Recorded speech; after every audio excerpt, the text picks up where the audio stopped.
வணக்கம் மக்களே. நம்ம சேனல்ல தொடர்ந்து ரிவ்யூஸ் தாங்க பார்த்துக்கிட்டு இருக்கோம்.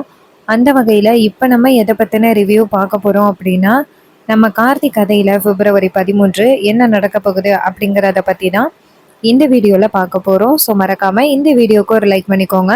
நம்ம சேனலையும் சப்ஸ்கிரைப் பண்ணிவிட்டு பக்கத்தில் உள்ள பெல் ஐக்கானையும் கிளிக் பண்ணி ஆல்னு செட் பண்ணிக்கோங்க. அப்போ தாங்க புது வீடியோஸ் போடும் பொழுது உங்களுக்கு நோட்டிஃபிகேஷன் வரும். சரி, வாங்க வீடியோவில் என்ன நடந்துச்சு அப்படிங்கிறத பார்க்கலாம். நம்ம கார்த்தி வந்துட்டு நேரா ராஜராஜாவையும் மயில் வாகனத்தையும் கூப்பிடுறாங்க. அவங்க வந்ததோட கார்த்தி நேரா மயில் வாகனத்துக்கிட்ட, நீங்க 2 பேரும் சேர்ந்து தான் இப்படி பண்ணீங்களா அப்படின்னு கேட்க, ராஜராஜா சொல்றாரு, ஆமா கார்த்தி, இங்க பாரு, நீ எப்ப அந்த மகேஷ் தப்பானவன் அப்படின்னு சொன்னியோ அப்பவே இந்த கல்யாணம் நடக்கக்கூடாது அப்படின்னு முடிவு பண்ணிட்டேன். இங்க பாருப்பா, உனக்கும் ரேவதிக்கும் தான் கல்யாணம் நடக்கணும். அந்த மாதிரி ஒருத்தன் கூட என் பொண்ணை எப்படி கல்யாணம் பண்ணி அனுப்ப முடியும்? இங்க பாருப்பா, அவன் சொத்துக்காக தான் இந்த குடும்பத்துக்குள்ளேயே வந்திருக்கான் அப்படின்னு கேட்டபோதே எனக்கு ரொம்ப பேரதிர்ச்சி ஆகிட்டு. இங்க பாருப்பா, நீ தான் இந்த வீட்டுக்கு ஏத்த புள்ள, தயவு செஞ்சு சொல்றது கேளு. நீ ரேவதியை கல்யாணம் பண்ணிக்கோ, அப்பதான் ரேவதியோட லைஃப்பை காப்பாற்ற முடியும். அதுக்கு தான் நான் போயிட்டு அம்மா கிட்ட பொண்ணு கேட்டு வர சொன்னேன் அப்படின்னு. அப்ப கார்த்தி சொல்றாரு, மாமா, நீங்க பண்ண இந்த விஷயத்தினால என்ன நடக்கும் தெரியுமா? கண்டிப்பா அத்தையோட கோவம் இன்னும் அதிகரிச்சிருக்கும். ஒரு நாள் இல்லைன்னா ஒரு நாள் நான் தான் அவங்க மருமக அப்படின்னு தெரியும். அப்ப அவங்க என்ன நினைப்பாங்க? நான் ரேவதியை கல்யாணம் பண்றதுக்காக தான் இங்க வந்து நடிச்சுக்கிட்டு இருந்தேன் அப்படின்னு தப்பா நினைச்சுப்பாங்க. ஆனா என்னோட இன்டென்ஷன் என்ன? எப்படியாவது நம்ம ஃபேமிலிய மறுபடியும் ஒன்று சேர்க்கணும் அப்படிங்கிறது தான் என்னோட பிளான். ஆனா நீங்க இப்படி பண்ணதுனால இப்ப அத்தை என்ன தப்பா தான் நினைப்பாங்க. இது வரைக்கும் அவங்க என்னை பார்த்ததே கிடையாது. கார்த்தி அப்படிங்கிறது யாருன்னே அவங்களுக்கு தெரியாது.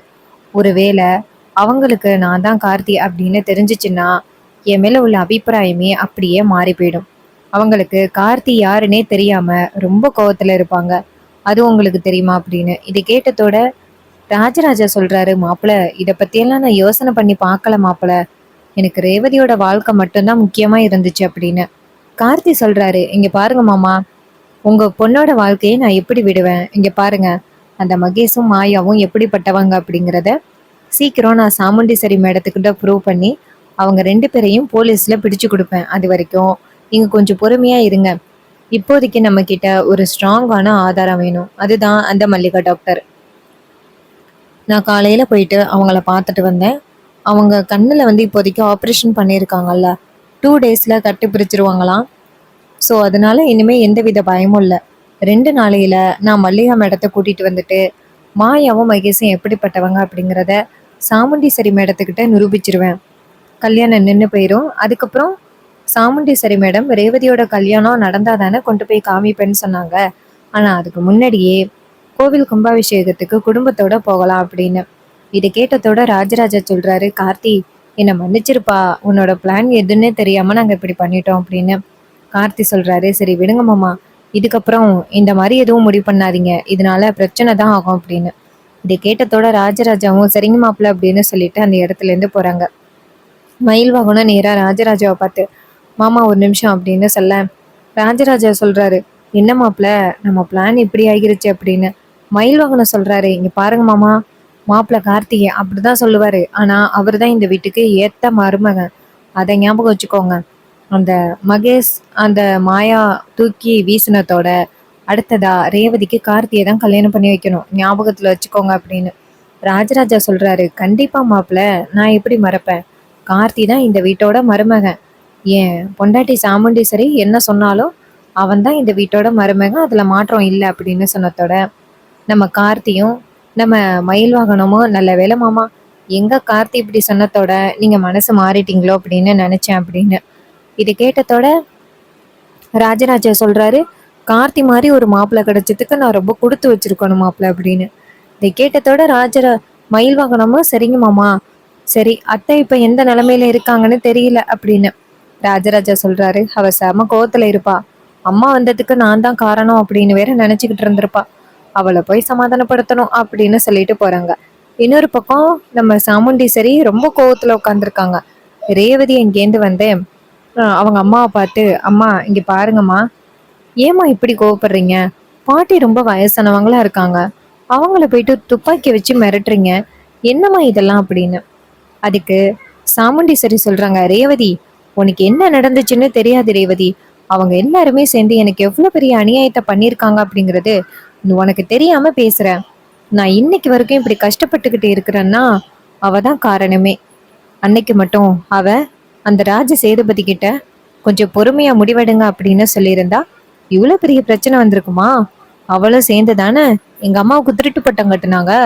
அப்படி இருக்கையில அவளை எப்படி என்னால மன்னிக்க முடியும்? நான் என்னைக்குமே மறக்கவும் மாட்டேன், அவளை மன்னிக்கவும் மாட்டேன். எவ்வளவு தைரியம் இருந்தா இந்த வீட்டுக்குள்ள இது மாதிரி அவன் பேரன் கார்த்திக்கு சம்பந்தம் பேசணும்னு வரா? இங்க பாரு, அந்த கார்த்தியை மட்டும் என் கண்ணு முன்னாடி பார்த்தேன், இந்த துப்பாக்கி தான் அவனுக்கு அப்படின்னு சொல்லிட்டு ரொம்ப கோவப்படுறாங்க. இது கேட்டதோட ரேவதி சொல்றாங்க, அம்மா அந்த கார்த்தி யாரு, எப்படிப்பட்டவரு அப்படிங்கிறது உங்களுக்கு எதுவுமே தெரியாது. தெரியாததுக்கு முன்னாடியே ஏமா இப்படி கோவப்படுறீங்க அப்படின்னு சாமுண்டீஸ்வரி சொல்றாங்க. இல்ல ரேவதி, உனக்கு தெரியாது. அந்த குடும்பமே சேர்ந்துதான் இன்னைக்கு இந்த குடும்பத்தையும் அழிச்சிட்டாங்க. அப்படி இருக்கையில அந்த குடும்பத்துல உள்ளவங்களோட நான் எப்படி ரேவதி சம்பந்தம் பேசுவேன்? அதோட உனக்கு பத்திரிக்கை அடிச்சாச்சு, பந்தங்கள் நட்டாச்சு அப்படிங்கிறது எல்லாமே அந்த பரமேஸ்வரிக்கு தெரியும். தெரிஞ்சும் அவ பேரனுக்கு உன்னை கேட்டு வரானா, அப்ப இந்த கல்யாணத்தை நிப்பாட்டணும் அப்படின்னு தானே நினைச்சு வரா. அவளுக்கு இடம் கொடுக்க கூடாது ரேவதி அப்படின்னு. அப்ப ரேவதி சொல்றாங்க, சரிம்மா, இருந்தாலும் வயசானவங்கள அத்தனை பேருக்கு முன்னாடி அவமானப்படுத்தி அனுப்புனது எனக்கு சரியா படல அப்படின்னு. இதை கேட்டதோட துர்கா சொல்றாங்க, ஏ ரேவதி, நீ என்ன எல்லாருக்கும் சப்போர்ட் பண்ணிக்கிட்டு இருக்க? இங்க பாரு, பாட்டின்னு சொன்னாங்க, 25 வருஷமா அவங்க எங்க போனாங்க? ஒரு செகண்ட் கூட நம்மள பார்க்கணும்னு அவங்களுக்கு தோணும் இல்லையா? இப்ப வந்துட்டு என்னமோ பேத்தி அப்படின்னு சொல்லிக்கிட்டு இருக்காங்க, அதெல்லாம் தப்பு அப்படின்னு. இது கேட்டதோட நம்ம ரேவதி சொல்றாங்க, துர்கா, வயசானவங்களும் அப்படி மரியாதை இல்லாம பேசக்கூடாது அப்படின்னு. சாமுண்டி சரி ரேவதியை பார்த்து, ரேவதி வெளுத்ததெல்லாம் பால் அப்படின்னு தயவு செஞ்சு நம்பாத, இந்த இடத்த விட்டு போ அப்படின்னு சொன்னதோட ரேவதி சோகமா வராங்க. ராஜராஜா நேரா ரேவதியை பார்த்து, ரேவதி அம்மா, நீ பேசுனது எல்லாத்தையுமே காதுல வாங்கினேன், உனக்கு உன் பாட்டி மேல நல்ல பாசம் இருக்குன்னே எனக்கு தெரியுது அப்படின்னு. ரேவதி நேரா அவங்க அப்பா ராஜராஜாவை பார்த்து, அப்பா நீங்க பாட்டிய பாத்தீங்களாப்பா அப்படின்னு. அப்ப ராஜராஜா சொல்றாரு, இங்க பாருமா, நான் சொல்ற விஷயத்த யாருக்கிட்டையும் சொல்லிட மாட்டியே அப்படின்னு. ரேவதி சொல்றாங்க, சொல்லுங்கப்பா, நான் யாருக்கிட்டையும் சொல்லல அப்படின்னு. அப்ப ராஜராஜா சொல்றாரு, இங்க பாரு, நான் போயிட்டு பாட்டிய பார்த்துட்டு வந்தேன், நான் தான் பாட்டிய கார்த்திக்கு உன்னை பொண்ணு கேட்க சொன்னேன் அப்படின்னு. அதுக்கு ரேவதி கேக்குறாங்க, ஏன்பா அப்படி சொன்னீங்க, எதுக்காக அப்படி சொன்னீங்க அப்படின்னு. அதுக்கு ராஜராஜா சொல்றாரு, இங்க பாருமா, அவன் உன்னை கல்யாணம் பண்ணிக்கிறதுக்கு முழு உரிமை உள்ளவன், எதுக்காக நீ அவனை வேணான்னு சொல்ற அப்படின்னு. அப்ப ரேவதி சொல்றாங்க, அப்பா எனக்கு பத்திரிக்கை அடிச்சாச்சு, பந்தக்கால் நட்டாச்சு, இதுக்கு மேல நான் வந்துட்டு எப்படிப்பா அவங்க பேரனை கல்யாணம் பண்ணிக்க முடியும்? இங்க பாருங்கப்பா, எனக்கு பாட்டியை பார்க்கணும் போல இருக்கு, பாட்டிக்கிட்ட கூட்டிட்டு போறீங்களா அப்படின்னு கேட்டதோட ராஜாவும், அம்மா இதை நீ எப்ப சொல்லுவ அப்படின்னு நான் காத்துக்கிட்டு இருந்தேன் அப்படின்னு. ரேவதி சொல்றாங்க, அப்பா மற்ற தங்கச்சிக்கு தெரிய வேணாம், ஏன்னா அவங்களுக்கு இன்னைக்கும் பாட்டி மேல கோவம் தான் இருக்கு. ஆனா என்ன பொறுத்த வரைக்கும் பாட்டி அனுபவிக்க வேண்டிய தண்டனை எல்லாமே அனுபவிச்சுட்டாங்க. கிட்டத்தட்ட 25 வருஷமா நம்மளை யாரையுமே பார்க்காம இருந்தது அவங்களுக்கு ரொம்ப பெரிய தண்டனை தானே. இதுக்கு மேலே அவங்களுக்கு என்ன தண்டனை கொடுக்கணும்? அதனாலதான் சொல்றேன், இது வரைக்கும் பாட்டி அனுபவிச்ச தண்டனை போதும், சரி வாங்க போகலாம் அப்படின்னு சொல்லிட்டு நேரா பாட்டியை பார்க்கறதுக்காக கிளம்புறாங்க. கோயிலுக்கு போறாங்க. கோவில்ல வந்துட்டு பாட்டி வெயிட் பண்ணிக்கிட்டு இருக்காங்க. நம்ம ரேவதி ஓடி போய் அவங்க பாட்டியை கட்டி பிடிக்கிறாங்க. பாட்டி அப்படின்னு. பாட்டி நேரா ரேவதியை பார்த்து, அம்மாடி எப்படிமா இருக்க, உங்களை எல்லாம் பார்க்கணும் அப்படின்னு எத்தனை வருஷமா தவங்கடணும் தெரியுமா, ஆனா உன் அம்மா எங்களை விட மாட்டேன்ட்டாடி அப்படின்னு. ரேவதி சொல்றாங்க, ஏன் பாட்டி இப்பதான் எங்களை பார்க்கணும் அப்படின்னு உங்களுக்கு தோணுச்சா, எங்களை பத்தின ஞாபகமே உங்களுக்கு இல்லையா அப்படின்னு. அப்ப பாட்டி சொல்றாங்க, அம்மாடி இது மாதிரி உங்களுக்கு பண்ண இந்த ஒரு அநியாயத்தினால தான் என்னால உங்களை பார்க்க முடியலமா அப்படின்னு. அதுக்கு ரேவதி சொல்றாங்க, பாட்டி அதுக்கு தான் 25 வருஷமா வேணுங்கிற அளவு தண்டனை அனுபவிச்சிட்டீங்களே, இதுக்கப்புறமும் நீங்க என்ன அனுபவிக்க போறீங்க பாட்டி? இங்க பாருங்க, எப்படியாவது நம்ம குடும்பத்தை ஒண்ணு சேர்த்தரலாம் அப்படின்னு. இன்னொரு பக்கம் நம்ம சந்திரா இருக்காங்கல்ல, அவங்க எதேச்சியா கோயிலுக்கு வராங்க. கோயிலுக்கு வந்துட்டு ரேவதியை பாக்குறாங்க. பார்த்ததோட பரமேஸ்வரி கிட்ட ரேவதி பேசிக்கிட்டு இருக்கிறத பார்த்துட்டு சந்திரா செம்ம அதிர்ச்சி ஆகுறாங்க. சந்திரா நேரா வீட்டுக்கு சாமுண்டீஸ்வரிக்கு ஃபோன் பண்றாங்க. சாமுண்டீஸ்வரி போனை அட்டன் பண்ணி, சொல்லு சந்திரா என்ன அப்படின்னு. சந்திரா சொல்றாங்க, அக்கா மனசுக்கு கஷ்டமா இருக்கே அப்படின்ட்டு கோயிலுக்கு வந்தான்ப்பா. ஆனா இங்க என்ன நடக்குது தெரியுமா? உன் பொண்ணு ரேவதி இன்னைக்கு காலையில வந்து பேசிட்டு போனால அந்த பரமேஸ்வரி, அவகிட்ட பேசிட்டு நிக்கிறா அப்படின்னு. இதை கேட்டதோட சாமுண்டீஸ்வரி செம்ம ஷாக் ஆகுறாங்க. என்ன சந்திரா சொல்ற அப்படின்னு. சந்திரா சொல்றாங்க, அக்கா நான் என் கண்ணு முன்னாடி பாத்துக்கிட்டு இருக்கேன், நீ வாக்கா அப்படின்னு. அப்ப சாமுண்டீஸ்வரி நேரா கார்த்திகிட்ட, டிரைவர் வண்டி எடு அப்படின்னு சொல்ல, அப்ப கார்த்தி நேரா சாமுண்டீஸ்வரியை பார்த்து, என்ன மேடம் ரொம்ப கோவத்துல இருக்கீங்க, ஏதாவது பிரச்சனையா அப்படின்னு. சாமுண்டீஸ்வரி சொல்றாங்க, நான் அப்புறம் சொல்றேன் ராஜா, கிளம்பு அப்படின்னு சொல்லிட்டு நேரா வண்டி எடுக்கிறாங்க. கோயிலுக்கு போகுது வண்டி. அப்ப கார்த்தி நினைக்கிறாரு என்ன பிரச்சனையா இருக்கும் அப்படின்னு. அப்ப நம்ம கார்த்தி கொண்டு போய் வண்டியை நிப்பாட்டினதோட சாமுண்டீஸ்வரி வண்டியை விட்டு இறங்கி அங்கேருந்து போறாங்க. கார்த்தி பின்னாடியே போறாரு, என்ன பிரச்சனையா இருக்கும் அப்படின்னு. அங்க பார்த்தா சந்திரா நின்னுகிட்டு இருக்காங்க. கார்த்தி பாக்குறாரு. சந்திரா நேரா சாமுண்டீஸ்வரி கிட்ட, அக்கா போய் பாருக்கா அப்படின்னு சொன்னதோட கார்த்தி நினைக்கிறாரு என்னவா இருக்கும் அப்படின்ட்டு பின்னாடியே போய் பார்த்தா பாட்டிக்கிட்ட ரேவதி பேசிக்கிட்டு இருக்கிறத கார்த்தி பாக்குறாரு. பார்த்ததோட கார்த்திக்கு செம்ம ஷாக்கு. அப்ப சாமுண்டீஸ்வரி இங்க போயிட்டு, ஏய் பரமேஸ்வரி அப்படின்னு சொன்னதோட நம்ம ரேவதி நேரா அவங்க அம்மாவை பார்த்துட்டு அதிர்ச்சி ஆகுறாங்க. அப்ப பரமேஸ்வரி சொல்றாங்க, ரேவதி கவலைப்படாத, நான் இருக்கேன்னு. உங்க அம்மா அப்படி என்னதான் பேச போறான்னு நானும் பாத்துறேன், நீ கவலைப்படாத, தைரியமா நில்லு, பாட்டி இருக்கன்னமா அப்படின்னு. அப்ப ரேவதி நேரா பரமேஸ்வரிய பார்த்து, பாட்டி அம்மா ரொம்ப கோவப்பட போறாங்க, எனக்கு என்ன சொல்றதுன்னு தெரியல அப்படின்னு. சாமுண்டீஸ்வரி கோவமா அங்க வராங்க. சந்திராவும் பக்கத்துல இருக்காங்க. சாமுண்டீஸ்வரி ரேவதிய பார்த்து, ரேவதி என்னடி பண்ணிருக்க, என்ன காரியம் பண்ற, இவன் நம்ம குடும்பத்துக்கு எவ்வளவு பெரிய அநியாயத்தையும் துரோகத்தையும் பண்ணிருக்கான்னு உன்கிட்ட நான் படிச்சு படிச்சு சொன்னேன்னு, அது எதையுமே காதுல வாங்காம நீ பாட்டுங்க இவளோட வந்து நிக்கிற, உனக்கு கொஞ்சம் கூட அறிவே இல்லையாடி அப்படின்னு சொல்லி பேச, ரேவதி சொல்றாங்க, அம்மா அதுக்கான தண்டனைய பாட்டி 25 வருஷமா அனுபவிச்சுட்டாங்க, இதுக்கப்புறமா அனுபவிக்கணும் அப்படின்னு. அப்ப சந்திரா சொல்றாங்க, ரேவதி உனக்கு தெரியாத பல விஷயங்கள் இருக்கு, இவங்க நம்ம குடும்பத்தை எத்தனை தடவை வந்து பழிவாங்க துடிச்சிருக்காங்க அப்படிங்கிறது உனக்கு தெரியும்ல, தெரிஞ்சும் நீ ஏன் அவங்களுக்கு அனுமதி கொடுக்குற, இங்க பாரு இந்த பொம்பளை இப்படியே பேசி உன்னை ஏமாத்த நினைப்பா, இவளை எல்லாம் நீ நம்பாத அப்படின்னு. இது கேட்டதோட நம்ம சந்திரா சொல்றாங்க, இங்க பாரு அக்கா, இவளை கூட்டிட்டு வா போவோம் அப்படின்னு. சாமுண்டீஸ்வரி நேரா பரமேஸ்வரிய பார்த்து, என்னை யாருக்குமே தெரியாம என் பொண்ணை உன் பக்கம் இழுக்கலாம்னு பாத்தியா, இங்க பாரு என் பொண்ணு என்னைக்குமே என் பேச்சை மீறி நடக்கவே மாட்டா அப்படின்னு. அப்ப பரமேஸ்வரி சொல்றாங்க, இங்க பாரு சாமுண்டீஸ்வரி ரொம்ப ஓவரா பேசாத அப்படின்னு. அப்ப சாமுண்டீஸ்வரி ரேவதியை பார்த்து, ரேவதி வா போகலாம் அப்படின்ட்டு ரேவதியை பிடிச்சி இழுத்துட்டு போறாங்க. நம்ம ரேவதி வந்துட்டு பாட்டி பாட்டி அப்படின்னு சொல்லிட்டே போறாங்க. இதை பார்த்துட்டு பரமேஸ்வரி ரொம்ப கவலைப்பட்டு நிற்கிறாங்க. இன்னொரு பக்கம் நம்ம கார்த்தி இதையெல்லாம் பார்த்துட்டு அதிர்ச்சி ஆகுறாரு. கார்த்தி நினைக்கிறாரு எதுக்காக பாட்டிக்கு இந்த வேலையெல்லாம் அப்படின்ட்டு கோவப்படுறாரு. இன்னொரு பக்கம் நம்ம சாமுண்டீஸ்வரி ரேவதிய வீட்டுக்கு கூட்டிட்டு போயிட்டு, எவ்வளவு திமிரு இருந்தா ஏன் கிட்ட கேட்காம போயிட்டு அந்த பரமேஸ்வரிய பார்த்துட்டு வந்திருப்ப, அப்ப உனக்கு நான் முக்கியம் இல்லையா ரேவதி அப்படின்னு சொல்ல, ரேவதி சொல்றாங்க, அம்மா நீங்களும் முக்கியம் அவங்களும் முக்கியமா, எத்தனை வருஷமா தான் அவங்க மேல நம்ம கோவப்பட்டுக்கிட்டு இருக்க முடியும், நீங்களே சொல்லுங்களேன் அப்படின்னு. அப்ப சாமுண்டீஸ்வரி சொல்றாங்க, அப்ப உன் பாட்டி இறந்ததுல உனக்கு கொஞ்சம் கூட வருத்தமே இல்லை, எவ்வளோ இறந்துட்டா அப்படின்னு தானே நீ இருக்க அப்படின்னு.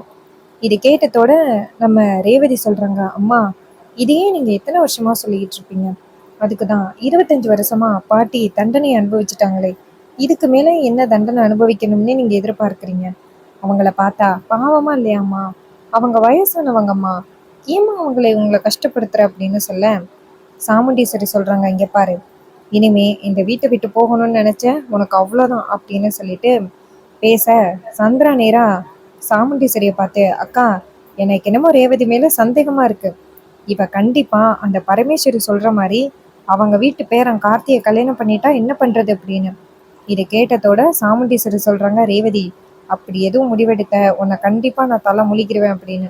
இது கேட்டதோட ரேவதி சொல்றாங்க, அம்மா எப்படிம்மா நான் உங்க பேச்சை மீறுவேன், எனக்கு பாட்டி கூட பேசணும்னு தோணுச்சு அதாம்மா போனேன் அப்படின்னு. இது கேட்டதோட சாமுண்டீஸ்வரி சொல்றாங்க, இனிமே அந்த பரமேஸ்வரியை போய் பார்த்தன்னா உனக்கும் எனக்கும் இனிமே எந்த சம்மந்தமும் இல்லை அப்படின்னு. இது கேட்டதோட நம்ம ரேவதி ரொம்ப கவலைப்படுறாங்க. கார்த்தி இதையெல்லாம் பார்த்துட்டு செம்ம டென்ஷன் ஆகுறாரு. பாட்டிக்கு ஏன் இந்த தேவையில்லாத வேலை அப்படின்ட்டு கார்த்தி நேரா அவங்க பாட்டியை சந்திக்கிறதுக்கு போறாங்க. அப்ப பரமேஸ்வரி நேரா நம்ம கார்த்திய பார்த்துட்டு, "சொல்லுப்பா கார்த்தி" அப்படின்ட்டு கவலையா சொல்ல, கார்த்தி கேட்குறாரு, "ஏன் பாட்டி இப்படியெல்லாம் பண்றீங்க? அதான் ஏற்கனவே அந்த சாமுண்டீஸ்வரி அம்மா உங்க மேல ரொம்ப கோவத்துல இருக்காங்க. இந்த நேரத்துல நீங்க ரேவதிய போய் பார்த்தது எவ்வளோ பெரிய தப்பு. இதனால அவங்க கண்டிப்பா ரொம்ப கோவத்துல இருப்பாங்க.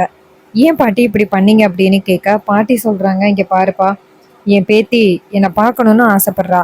நான் எப்படிப்பா போய் பார்க்காம இருக்க முடியும்? நீயே சொல்லுப்பா" அப்படின்னு. அதுக்கு கார்த்தி சொல்றாரு, "இங்க பாருங்க பாட்டி, வீட்ல பல விஷயங்கள் நடந்துகிட்டு இருக்கு. இதனால உங்கள தான் கெட்டவங்கன்னு சொல்லுவாங்க. ஏன் பாட்டி கொஞ்சம் பொறுமையா இருங்க. நம்ம எப்படியாவது பிரச்சனையெல்லாம் சால்வ் பண்ணிறலாம்" அப்படின்னு. அதுக்கு பாட்டி சொல்றாங்க, "இங்க பாருடா, ரேவதி கண்டிப்பா நம்ம சொல்ல கேட்பாப்பா. உன்னை கண்டிப்பா கல்யாணம் பண்ணிப்பாப்பா" அப்படின்னு. கார்த்தி சொல்றாரு, "பாட்டி எத்தனை தடவை சொல்றது" அப்படின்னு. இன்னொரு பக்கம் ராஜராஜாவை காமிக்கிறாங்க. ரேவதி போயிட்டு ராஜராஜா கிட்ட அப்பா அப்படின்னு சொல்லிட்டு அவங்க அப்பாவை கட்டிப்பிடிக்க, ராஜராஜா சொல்றாரு, "இங்க பாருமா, கவலைப்படாத. சாமுண்டீஸ்வரியோட மனசை எப்படியாவது மாத்திரலாம். நம்ம குடும்பத்தை ஒண்ணு சேர்க்கிற சக்தி உன்கிட்ட மட்டும்தான் இருக்கு" அப்படின்னு. அப்ப ரேவதி கேக்குறாங்க, "என்னப்பா சொல்றீங்க?" அப்படின்னு. ராஜராஜா சொல்றாரு, "இங்க பாரு, நீ மட்டும் மனசு வச்சேன்னு வச்சுக்கேன், நம்ம குடும்பம் ஒண்ணு சேர்ந்துரும். இங்க பாருமா, நீ கார்த்திகை கல்யாணம் பண்ணிட்டியன்னா நம்ம குடும்பம் ஒண்ணு சேர்ந்துருமா" அப்படின்னு. ரேவதி சொல்றாங்க, "அந்த கார்த்தி யாருன்னே தெரியாது. யாருன்னே தெரியாம எப்படிப்பா என்னால முடிவெடுக்க முடியும்? அதோட என் கல்யாணம் வந்துட்டு பந்தகால் நடுற வரைக்கும் வந்தாச்சு. இதுக்கப்புறம் அதை ஸ்டாப் பண்றது ரொம்ப தப்பில்லையாப்பா? அப்பா அம்மா சொன்னீங்க கேட்டிங்களா? அம்மா எந்த அளவுக்கு கோவப்படுறாங்க அப்படின்னு. அவங்கள மீறி என்னால எதுவும் பண்ண முடியாதுப்பா. என்னை மன்னிச்சிருங்க" அப்படின்னு சொன்னதோட ராஜராஜா ரொம்ப கவலைப்படுறாரு. "இங்க பாருமா, நம்ம குடும்பத்தை சேர்க்கணும்னா உன் கல்யாணம் மட்டும்தாம்மா. சொல்றத கேளுமா" அப்படின்னா, ஆனா நம்ம ரேவதி கேட்கல. "இல்லப்பா" அப்படின்னு.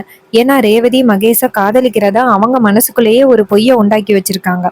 அதனாலதான் அவங்களால மகேஷை தவிர்த்து வேற யாரையும் கல்யாணம் பண்ண முடியல அப்படிங்கிற ஒரு எண்ணம் இருக்கு. ஒருவேளை நம்ம கார்த்திகை ரேவதிக்கும் கல்யாணம் நடந்து முடிஞ்சதோட என்னெல்லாம் பிரச்சனை நடக்க போகுது அப்படிங்கிறத நம்ம வெயிட் பண்ணி பார்ப்போம். ஸோ அப்கமிங் எபிசோடில் கார்த்திக் ரேவதி திருமணம், அப்புறம் ராஜராஜா ரேவதியை கார்த்தியை கல்யாணம் செய்து கொள்ள பிடிவாதம் செய்தார் அப்படின்னு டைட்டில்லாம் நிறையவே கொடுத்துருந்தாங்க. ஸோ இது எல்லாமே அப்கமிங் எபிசோடில் தான் தொடர்ந்து நடக்க போகுது. ஸோ எல்லாருமே வந்து இன்விடேஷனை பார்த்துருப்பீங்க. மார்ச்சில் தான் வந்துட்டு மேரேஜ் அப்படின்னு போட்டிருந்துச்சு. ஸோ இன்னும் தீபா சாரி ரேவதி கார்த்தியோட மேரேஜ் நடக்கிறதுக்கு இன்னும் நிறைய நாட்கள் இருக்கு. ஸோ இதில் நிறையவே ட்விஸ்ட் அண்ட் டர்ன்ஸ் எல்லாம் நிறையவே சான்சஸ் இருக்கு. ஸோ அடுத்ததான் வந்துட்டு எப்படியும் மல்லிகா டாக்டருக்கு 2 நாளையில கண்ணு சரியாகிருமா. அவங்களுக்கு சரியான உடனேயே கார்த்தி வீட்டுக்கு கூட்டிட்டு வந்துட்டு மாயா மகேஷ் எப்படிப்பட்ட கேடி அப்படிங்கிறத கார்த்தி நிரூபிக்க போறாரு. இதுதான் அப்கமிங் எபிசோடில் ரொம்ப ரொம்ப இன்ட்ரெஸ்டிங்காக நடக்க போகுது. ஸோ இதே மாதிரி இனிமே அப்டேட்ஸ் நம்ம சேனலில் நீங்கள் தொடர்ந்து வாட்ச் பண்ணணும் அப்படின்னா மறக்காமல் நம்ம சேனலை சப்ஸ்கிரைப் பண்ணிக்கோங்க.